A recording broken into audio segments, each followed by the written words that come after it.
జై శ్రీమన్నారాయణ. మనుషులలో మంచివాళ్ళు చెడ్డవాళ్ళు ఉన్నట్టుగా తల్లిదండ్రుల్లో కూడా అందరూ మంచివాళ్ళు ఉండరు.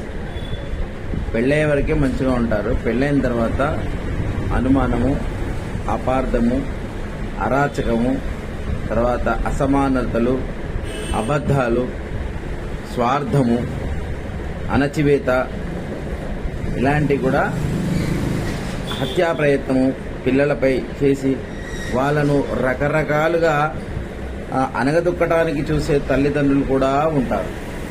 అన్ని వర్గాల్లో మంచి చెడు ఉన్నట్టు తల్లిదండ్రుల్లో కూడా పరమ దుర్మార్గులు ఉండేటువంటి సమాజం మనది. హిరణ్యకశిపుని యొక్క అంశకు చెందిన వాళ్ళు చాలా మంది నేటి సమాజంలో ఉన్నారు. మనం ఆడపిల్లలు కూడా ఏదో తల్లిదండ్రులు చెరిపిన వాళ్ళు ఉన్నారు. టీవీలలో పేపర్లో కూడా చూస్తున్నాం.